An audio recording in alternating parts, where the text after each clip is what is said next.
એ શાળા બનશે શિક્ષણ નહીં તો પ્રાથમિક શાળા કઠાણાની અંદરથી આપણે જે આ પ્રવૃત્તિ કરીએ છીએ એનું ધ્યાન જોઈએ.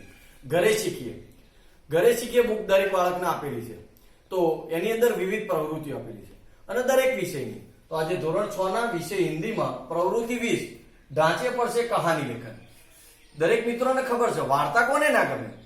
દરેક બાળકો નાનપણથી દાદા દાદી મમ્મી પપ્પા કાકા કાકી દરેક જોડેથી વાર્તાઓ તો સાંભળી છે. તો આપણે ગુજરાતીની અંદર તમે જેમ જેમ જેમ ઉપલા ધોરણમાં ત્રીજા ચોથા પાંચમામાં તો તમને ખબર છે કે મુદ્દા પરથી વાર્તા. તો તમે ત્રીજા ચોથા ધોરણમાં આવ્યા પછી હિન્દી વિષય આવશે તો હિન્દીની અંદર ઢાંચે પડશે કહાની લેખન. તો જેમ ગુજરાતીમાં મુદ્દા આપેલા હોય એમ હિન્દીની અંદર એવા ઢાંચા એવા નાના નાના મુદ્દા આપ્યા છે એના ઉપરથી તમારે કહાની બનાવે. તો અહીંયા ધોરણ 6 ની અંદર ખૂબ જ સરસ એવી એક વાર્તા મૂકેલી છે. જે કહાની આપણે કહાનીની ચર્ચા કરવાની છે એના પ્રશ્નો આપેલા છે અને સમાનાર્થી શબ્દના અર્થ આપીને તમારે मातृभाषा લખવાના. तो मैं यहाँ पढ़ रहा हूं आप सुनिए और उसके जो उत्तर है वो आपको लिखने के. तो मैं पढ़ रहा हूं आप सभी ये वीडियो के माध्यम से सुनेंगे और कई बार सुनोगे तो आपको उसका उत्तर भी मिल सके. आपको कहानी सुनने का शौक होगा. आपने शायद पहले कई कहानियां सुनी भी होगी. आज भी एक कहानी पढ़ेंगे लेकिन यहाँ कुछ वाक्य दिए गए. आप उसको पढ़िए और फिर पूरी कहानी बनाइए. और हाँ, आपको ये कहानी अपने परिवार को भी कहानी है. तो तैयार है ना बाल मित्रों. एक राजा. एक दिन एक बुढ़ी औरत का अपने पोते के साथ आना, सिपाही का रोकना, दोपहर तक इंतजार करना, फिर राजा को मिलना. बुढ़िया ने बताया कि उनका बेटा राजा के वहां युद्ध में मारा गया.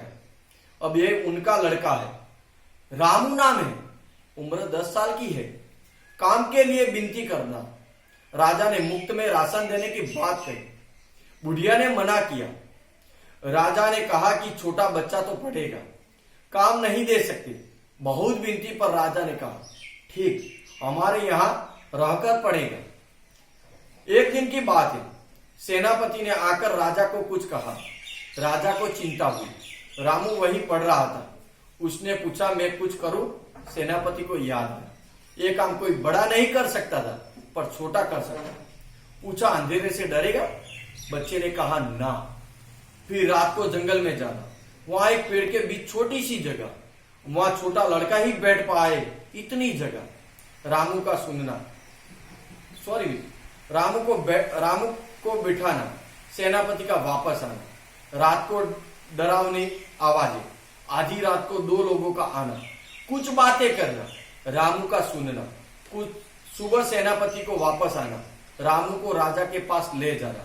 रामू का बताना हमारे राज्य का द्वारपाल पास वाले राज्य से मिल गया है. हमारे राज्य का द्वारपाल पास वाले राज्य से मिल गया है. पूर्णिमा के दिन पास वाला राजा रात को हमला करेगा. राजा ने पूर्णिमा के दिन द्वारपाल को बदल दिया. राजा का जीतना. ये कहानी है, उसका ढांचा है. बाल मित्रों, आपने देखा मैंने यहाँ कहानी के ढांचा पढ़ा. ये कहानी के ढांचे पर से आपको कहानी बनाना. ये कहानी के आधार पर आपके विचार को ये कहानी के आधार से एक नई कहानी बनाना है.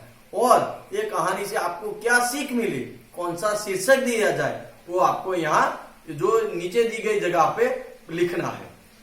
बाल मित्रों, उसके बाद यहाँ कई प्रश्नों दिए गए. वो प्रश्नों के उत्तर आपको लिखने गए. वो प्रश्नों में आपको बता रहा हूं.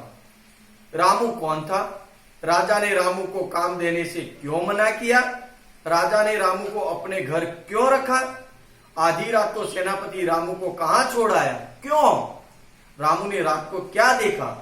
राजा ने द्वारपाल को पूर्णिमा के दिन ही क्यों बदला होगा. राजा ने रामू को ही जंगल में क्यों भेजा. राजा की जीत क्यों हुई. आपको पूरी कहानी में कौन सा पात्र पसंद है. किताब में पत्र लिख गया है, वो भूल आपको सुधारनी है. वो पत्र नहीं पात्र. कौन सा पात्र पसंद है, क्यों. बाद में अब कुछ शब्द के अर्थ अपनी मातृभाषा में लिखने जैसे सेनापति, द्वारपाल, पूर्णिमा, इंतजार, जीत. यहाँ हिंदी में लिखे तो एक उदाहरण मैं आपको बता रहा हूं. तो सेनापति का मातृभाषा में जो अर्थ होता है सेनाध्यक्ष, सेनानी. ऐसे गुजराती में लिखना है.